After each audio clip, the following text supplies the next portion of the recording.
then Colin. Before we move, right? Before we go to Colin, but Colin was sitting here as part of that, so I thanked him. Before we go to Colin, I would like to introduce our newest employee, Sean Crozier. He's in our payroll department, and we're very proud to have him. He's, what's that? Deputy Treasurer. I'm just giving you what I know what he does. Yeah. Yeah, now he's embarrassed. So I'm going to let Robert say a few words. We're lucky to have Sean. He worked as a deputy treasurer in Edmundston Bromley, and is a hockey guy, so you may know him from the Lumber Kings. I joke with him that now he has to join the rest of us in reality, but he's been a great addition. He's caught us up on a number of files, and he has both an accounting and business designation from a university in the States, as well as his municipal finance course through AMCTO. So he's a great addition to the team, and welcome, Sean.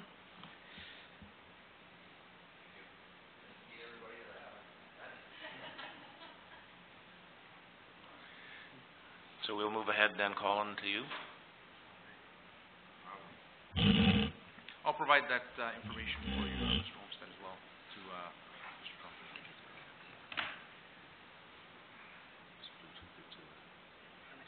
Yeah,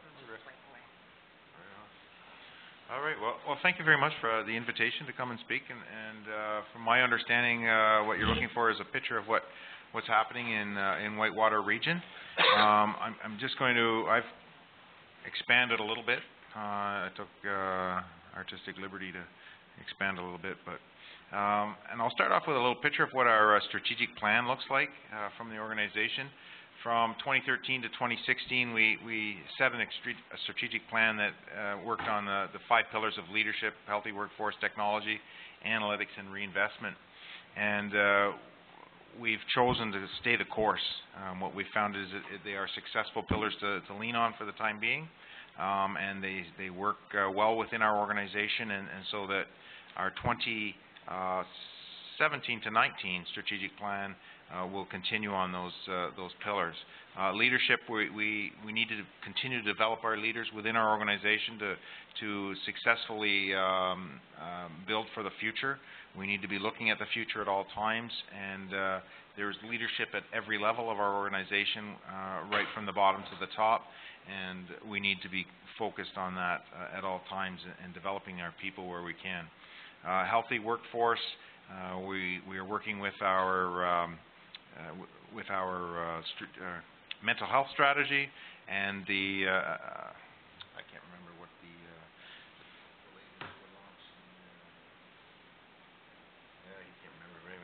It's basically our wellness unit is promoting overall wellness, because you can't have mental wellness if you don't have physical wellness as well.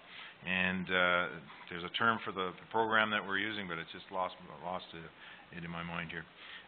Technology, we're using technology where we can to find efficiencies and improve our work.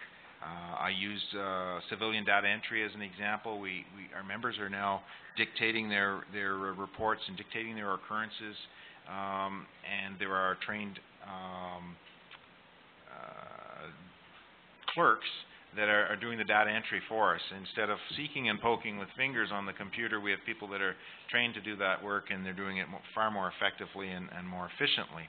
The long-term approach will be voice to text, and we'll ultimately be able to even reduce that, and the officers will have telephone technology from their cars to just do everything right then and there. We also have tablets in our cars that have more effective dispatching, it takes officer safety to another level as well. When we move to analytics, we are, as I spoke to earlier, we have detachment analysts that are and regional analysts that are looking at drilling down through the data that we have to identify where we need to put our resources, when we need to have them there, what resources have to be there to be, again, more efficient, more effective. It has been well proven that random patrol is not an effective tool when we're trying to deal with things. It's much better to use intelligence-led policing, identify what our goals are from the data, and work on that. And our final one is reinvestment. So where we find efficiencies, we find savings, and when we find savings, we reinvest in areas that we need to have pay attention to. I'll move through to our data that we have. This is data that is relative to Renfrew detachment as a total, as a whole. And we are just coming out of our business planning or our action planning cycle, moving into the new plan that supports our strategic plan. And so this data is available at some point in time. It'll be released in our action plan that I'll circulate to council. And I've just chosen to take a few snippets out of it. And I'll start with the three things that we look at are violent crime, property crime, and drug-related crimes. And if we were to reflect back on the last 3 years, 14, 15, and 16, I think that we've demonstrated some success. We've seen a reduction in 5.97% in assaults occurrences between 15 and 16, which is a nice downward trend. It's small, but it's still downward. But while we've seen this a nominal reduction in our domestic violence occurrences, in our criminal domestic violence occurrences, we've seen an 11% reduction in non-criminal domestic violence occurrences. And for us, then that we really means that we still want to maintain attention, stay focused on domestic violence as a problem, a societal problem that needs to be addressed. With respect to property crimes, again across the region, we've seen a reduction of almost 3% of theft under occurrences between 2015 and 16, 7.5%, however, a 7.5% increase in break-and-enters in the same period. We are convinced that even through effective focus patrols, and I'll speak very briefly to that as I get to the end of the presentation, focus patrols, again, it's using our analytics and identifying where we need to be, and by putting our people there, we're very confident that we'll reduce that. In addition, we're introducing a community street crime team that'll work across the Renfrew County area. My colleagues in Upper Ottawa Valley are providing staffing. Colleague in Killaloe Detachment providing staffing, and Renfrew Detachment is providing staffing to support a team that will focus on street crime and street-level illicit drug use as well. They often go hand in hand. So we're quite confident that we will move forward in that. One of the alarming statistics that I looked at there is our fraud occurrences, and you'll see that we've had a 143% increase in frauds.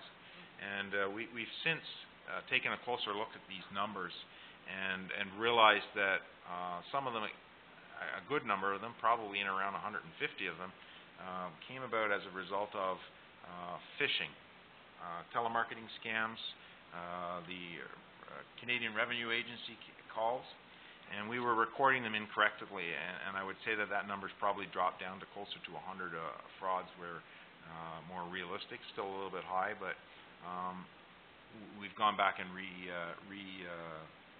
coded those to be more reflective of police information, because the UCR coding manual indicates that for phishing occurrences, unless somebody has actually been victimized, you don't score it as a fraud. And so by changing that, it'll trickle-down effect in your billing will be reduced as well. A fraud is 6.4 hours or 6.3 hours, and as opposed to perhaps a nuisance phone call, which is three hours in billing purposes. But it can't be understated how much we need to get the word out that if somebody calls from the CRA, if it doesn't sound right, it's probably not right, and you should make further inquiries. The CRA aren't going to come and arrest you. I got one of those calls just the other day that my taxes are overdue, and they're going to come and get me. So I've hunkered down in my bunker. I'm waiting. And then, of course, illicit drugs, and there's ongoing relevant activities are underway. This is an ongoing effort. Yes, there are going to be changes in legislation that are going to come about, and I'm probably not in a position today to speak about those changes because they haven't come into effect. We are preparing for them, and we will be prepared for them and be in a position to respond appropriately when that time comes. Again, we've introduced the community street crime team, and we're hoping that along with their efforts in property crime and drug-related crime, we'll see some positive trends in that regard as well.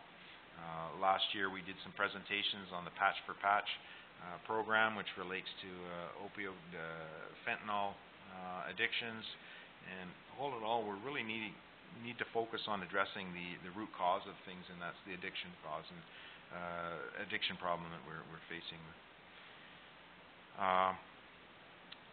Traffic.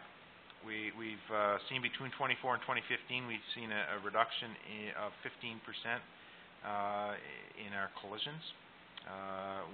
Renfrew detachment members participate fully in provincial campaigns, whether it's the seatbelt campaign, whether it's distracted driving campaigns, any of the provincial campaigns, we participate fully in it. As you can see from some of the proactive enforcement statistics there, 394 charges laid under the big four, which are seatbelts, distracted driving, speeding, and impaired driving. But I think the positive note to come out of that is that 12.75% reduction in collisions in the area.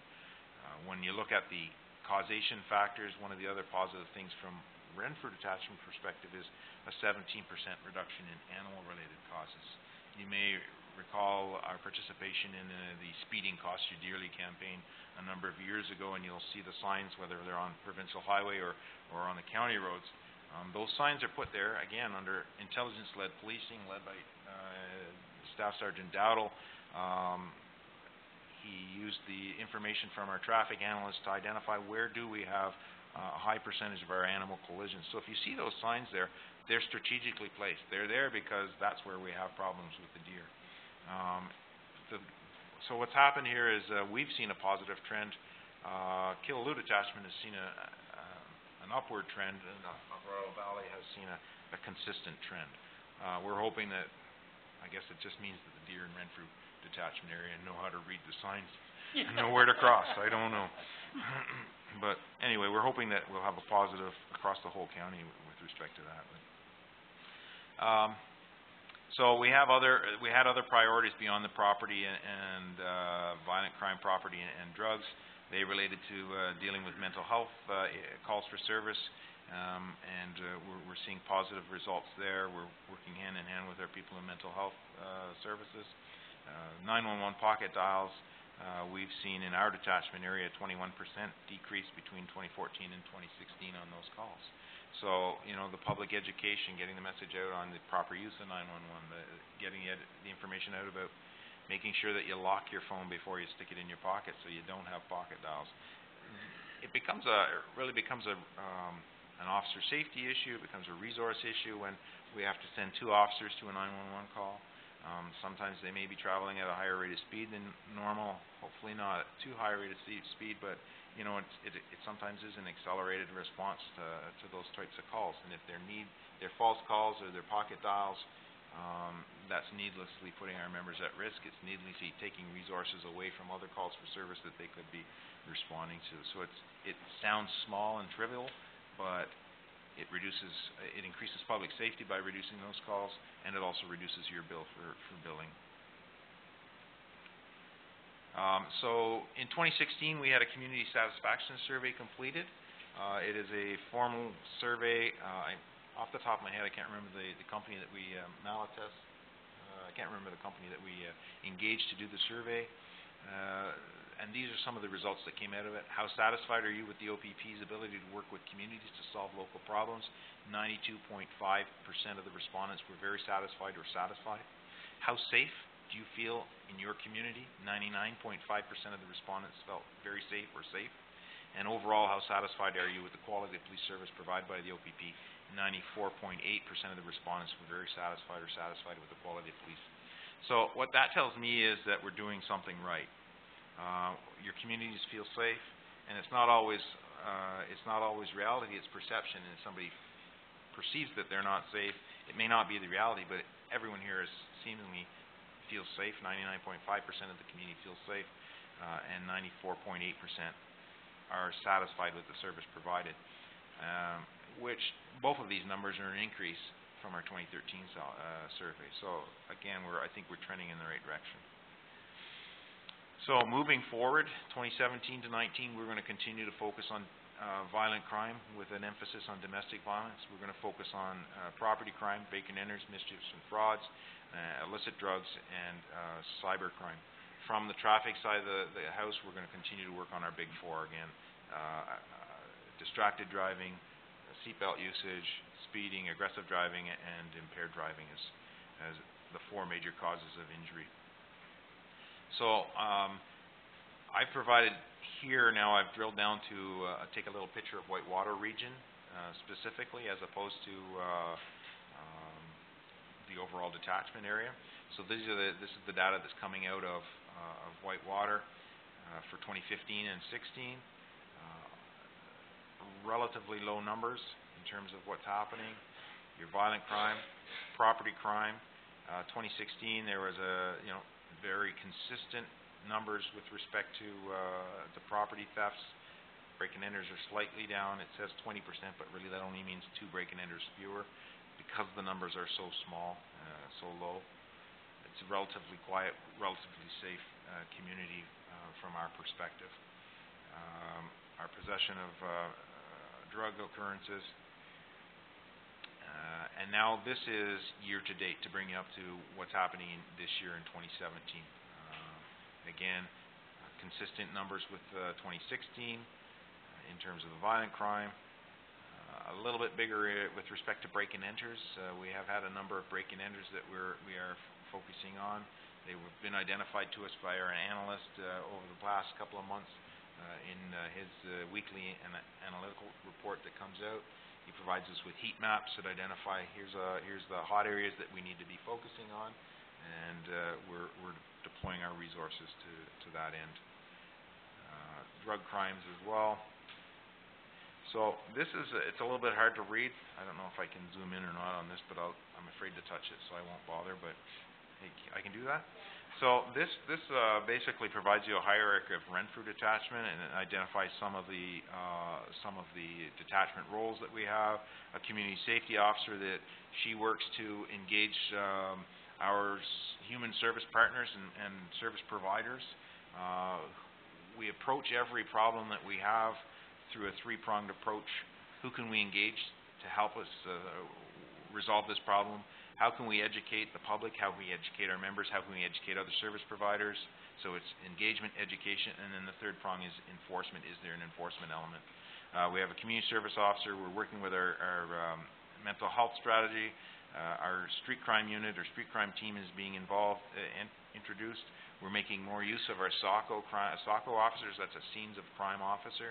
Where we have a break-and-enter or we have a property crime where there might be some physical evidence that needs to be photographed or fingerprinted, that sort of thing. Instead of pulling the resources from our forensic identification unit, we have designated officers that are at a higher level of training that can come in and do that on a local level as opposed to.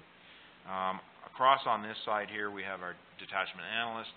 Detachment analyst works with the detachment commander, our operations manager, and others within a detachment prioritization committee to develop our priorities. This is just too much fun. To develop our priorities, and again, once we develop our priorities, we identify through our community safety officer who can we engage and how can we educate to work towards solving that problem. We develop focus patrols. So our analyst is telling us this is where we need to put our attention. So our operations manager develops a focus patrol that says we need to educate this way. We need our officers to conduct, I'll say we're trying to identify who's breaking into doing daytime break-and-enters. A great tool is we do ride spot checks, for instance. Let's do ride spot checks out in that area. We still want to prevent impaired driving, and that happens 24/7 every hour of the day.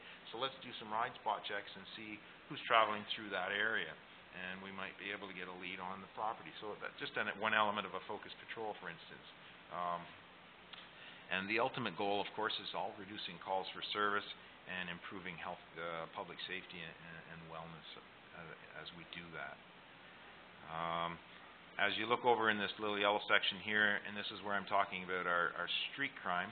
I'm sitting here drawing my finger around it, but the street crime unit, green square, They are being managed by a detective sergeant and a detective staff sergeant who are working for OSEB, Organized Crime Enforcement Bureau.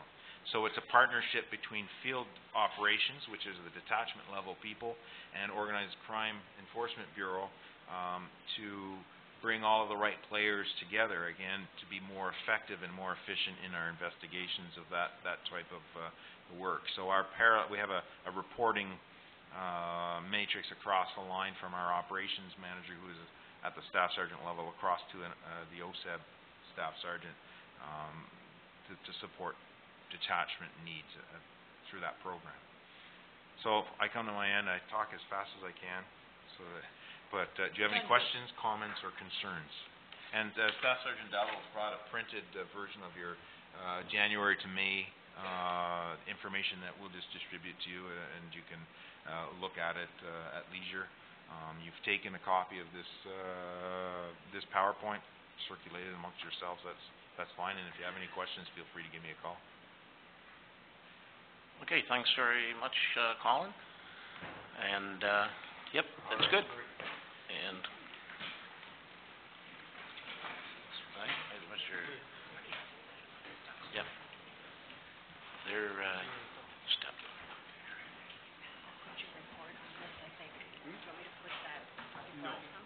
Staff Sergeant or, no, that's the guy that's leaving right now. Thank you. Or heading over. Okay.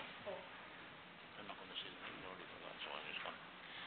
When you're ready, gentlemen, just motor right ahead on in. Okay, well, good evening, and thank you, Your Worship and members of council.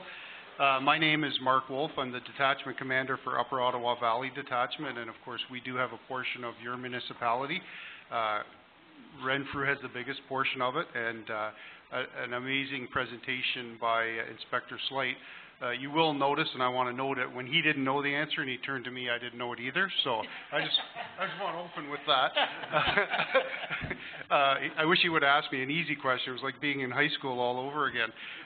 But really, the detachments are very similar. We're both in the same region, and Colin addressed the strategic plan, the detachment action plan. We follow all of those same processes.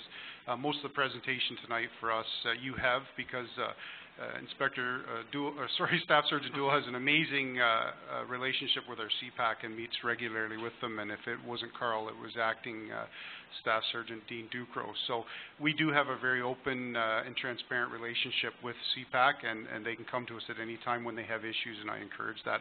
So I'm just going to open up, and then I'm going to turn it over to the Staff Sergeant who runs the operations for the detachment. He has a number of points he's going to speak of, and again, we're not going to follow the same process that Inspector Slate did, because I don't think I could do any better than that. So I will now turn it over to Staff Sergeant Dewell, and hopefully he doesn't look at me when he gets stumped.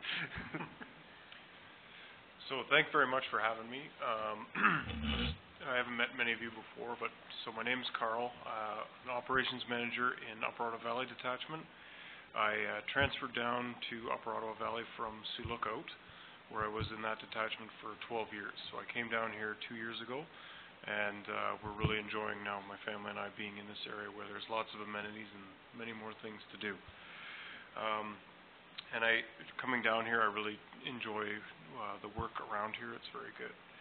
So what I've had a meeting already with the CPAC, and your representative that sits on the CPAC, he was at that meeting. And we try to meet quarterly when they arrange the meetings. And at the meetings, I will bring in the report that I have presented to you today. I'll go through some of the highlights with it for you. If you just take a look, if you have any questions about anything, please feel free to ask. But I'll just point out some of the main things that I think are important to see. So for your community, for the cruiser patrol hours, we were in for that quarter about 72 hours. Those are then your municipal roads, doing those. I've also included on the next page then Highway 17, which like you mentioned earlier, has a huge chunk that travels through your community. And we were on Highway 17, our detachment, for approximately 600 hours. Now, again, that's from Whitewater all the way to Head Clare Mariah, but a good portion of that is in your area as well.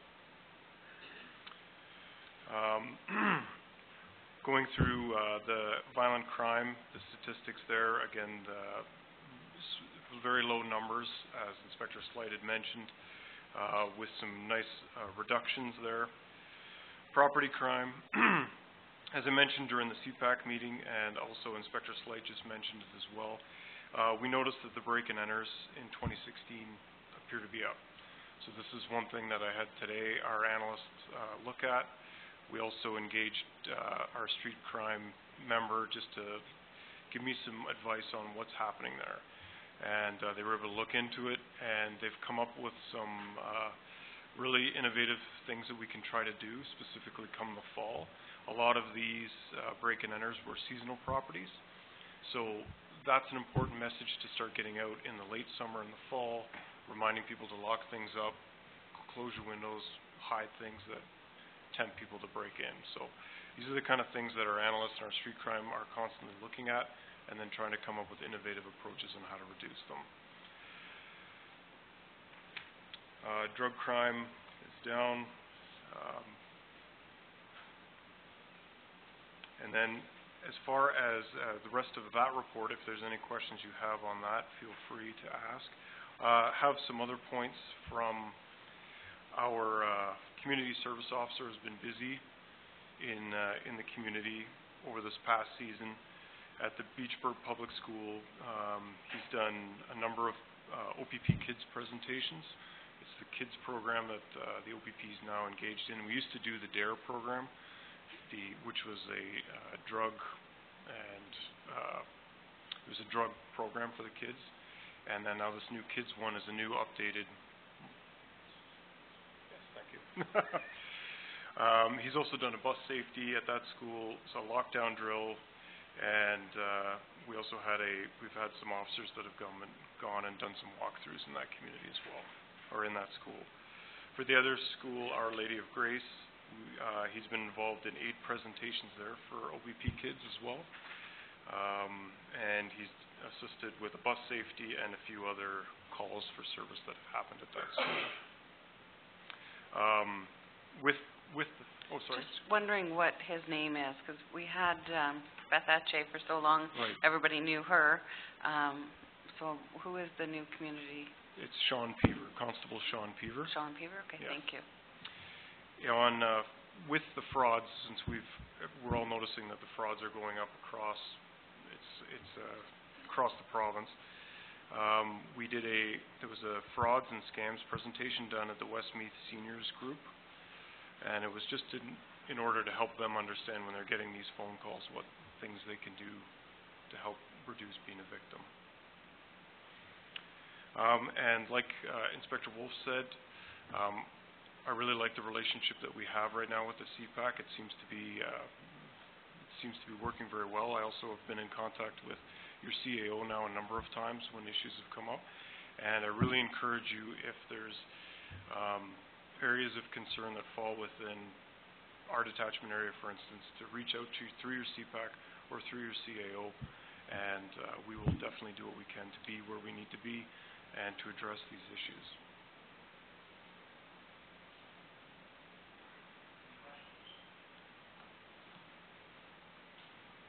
No questions? Councillor Mackay? Yeah, do you think the break-and-enter, is that a lot of young kids doing that, or? I can't say for sure. I don't know. Out of that number, the predominant was seasonal properties, so I just don't know. Okay. If I can speak to that, one thing I've noticed, and it's really kind of neat that both detachments are here, because we speak about borderless policing, and quite often the police services and municipalities get stuck in their little zones and say, that's my line, that's my municipal line, that's my detachment line, that's my boundary. But one thing we've all noticed is criminals know no boundaries, and the criminals that are committing the offenses could be from another municipality, another detachment. They could be from my area. They could be from Renfrew's area. And I think that's why, identifying them is important, but also knowing that they don't stop at the county line or the township line, right? And that's why analytics and data, predicting what's happening next, where the calls are happening, and then getting ready for it through our proactive programs that Inspector Slate spoke of and Staff Sergeant Dool spoke of. the analytics, the data, intelligence-led policing, and then so much of the technology we now have. When we investigate these break-in enters, making sure we're using our scenes of crimes officers and our identification officers and DNA and footprints and tracking these people. So we do we do an amazing job at investigating them, and you know, our investigations now, when I started, and Inspector Slight's far older than I am, so probably when he started as well, we would go to these calls and we would clear them within a half an hour. But now we're putting a lot more time into them. And what you see on TV is kind of true. We get all that data and we move forward. So those in both detachments are happening, and I think the street crime unit they spoke of is just going to take that on to the next level. I do want to expand on the OPP Kids program. DARE was something that came in the 90s, and it certainly was very important and very pivotal, and it focused on the concerns of our youth of the 90s. And the OPP Kids program now really centers on what our youth today face: sexting, technology, drugs, a whole bunch of different issues, and it's really spearheaded at the grade 6 group, and we've just we took it on last year. We've replaced DARE because honestly DARE wasn't getting the message across, and what DARE was speaking to wasn't what we were seeing out in the communities where the OPP Kids program was. So we've had a great experience in Upper Ottawa Valley using it. Both Beth Etche and Sean Peaver started with it, and Sean's taken it off. And I was speaking to him yesterday, and we ran the data, and just in 2017 alone, he has made 189 school visits for the entire detachment area, and that includes your area. And of course, it's important to remember that the youth that are in those classes now, no matter what school they end up in or what school they're in, they could be our future taxpayers, and they could be living in your municipality, or they may be those people that cross those border lines. So we're speaking specifically about a municipality here tonight, and even cutting it down more with speaking with percentages between two detachments. But as Inspector Slight said, it's that whole global picture, both within the detachment areas, the municipality, and the region. So as the detachment commander, and I think Inspector Slight would probably, he said the same, is all four of us here feel very confident that your community is safe, that it's policed, that we're ready for the challenges that we face through focus patrol, directed patrol, community mobilization, and the proactive programs we have. So I believe my friends here would agree with me that we're in a good position to keep your community safe. Thank you. Any other questions? I'd like to thank you very much for your presentation, quite informative and much appreciated. Thank you. Thank you. Thank you. Thanks to all. We're going to move on to announcements quickly, starting with Councillor Olmsted. Yes, I'd like to announce that the photo contest in Whitewater Region is now closed, and very, very successful campaign. We had a total of 104 entries, so some fantastic entries. Everybody's received a package, and it should be in front of you now. You'll see some great works, so we're going to go ahead now and announce, I believe we're going to announce the winners, if I can. Yes. So lots of really tough decisions based on 104 total entries coming in. With the new website, a lot of these entries are going to be used on the website, so the world will be able to see the talent that's in Whitewater Region. All photos that you'll see are from Whitewater Region, and some of them may be in your backyard. I'm from Foresters Falls area. There's lots of great ones from Foresters Falls that I never knew existed. So have a look through that package. But we'll go ahead now and announce, there was a number of different categories. There was a business category, adventure, family fun, farm and fields, nature and water, heritage, history, active living and recreation. So I'm going to go ahead now and announce the winners of each category. No drum roll. Thank you. The winner of the active living and recreation is John Meadows with the fantastic kayak photo. Oh, thank you. You're welcome. Great. The winner of the adventure category is Tim Graham. And look at the talent in that. The winner of the business is Bev Moses. The winner of family fun is Laura Schuler. The winner of Farm and Fields is Terry McLeish. Winner of Heritage and History is Phil Cottrell. That's pretty cool. Westmeath Lookout. Winner of Nature and Water is Sue McLaren. and I believe that's Muskrat Lake. Yeah. And the overall winner, so, is Tim Graham. Sorry. Tim had a number of photos in there that we felt were winners in a lot of categories, and that they would have crossed category. So the panel felt that probably Tim had the biggest portfolio of work that really showed off the region to the best of his ability and the region's ability. So you'll see lots of Tim's work on the website as well. So congratulations to all the participants.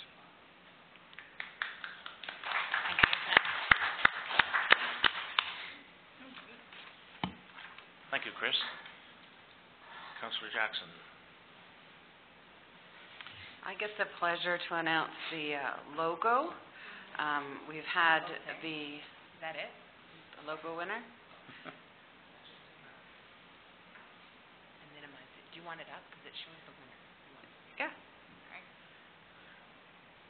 So this is the extra logo that Whitewater Region is going with. This was voted at 59.5%.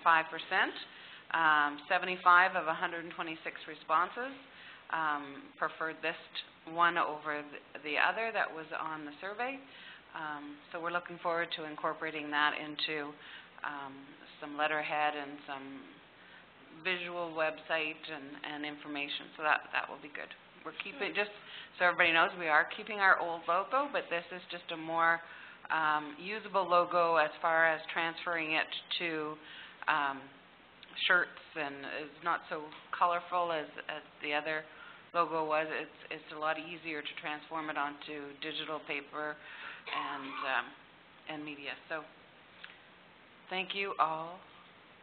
And it did a lot of people are asking, and we were approached by a source,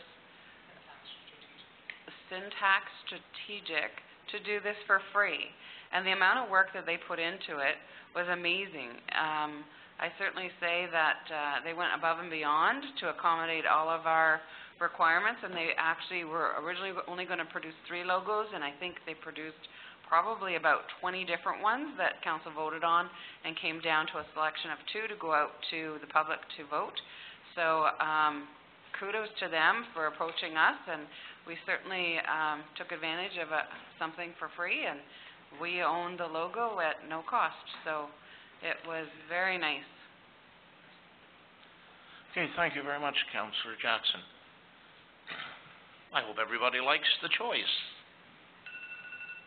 Oh, good. Isn't that special? Mr. Prime Minister, he doesn't. Okay, going on. Councillor Mackay. Councillor Regier. Reeve Miller.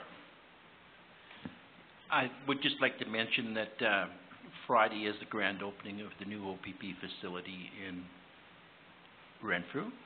I will be attending. I'm not sure if you are or not, Mayor. So I just wanted to mention that that's happening. That's a Renfrew County project. They've got a huge amount of money invested, and it's apparently quite a facility. Can't wait to see it. Very modern. Councillor Jackson. I just want to remind everybody to go down to the Muskrat Lake beachfront next Saturday, June 17th, for Swim the Lake to support the Muskrat Watershed Council. They will be hosting a Swim the Lake event, and there will be barbecues down there, and donations are accepted to the Muskrat Watershed Council. Thank you very much. We're hoping for great support in that venture. And I have one, which is the library golf tournament this Saturday. It starts at 2:30, shotgun 9 holes, and includes supper. Or you can just go and have supper separate. Okay, and that's the end of announcements, and we are now going to take a short break.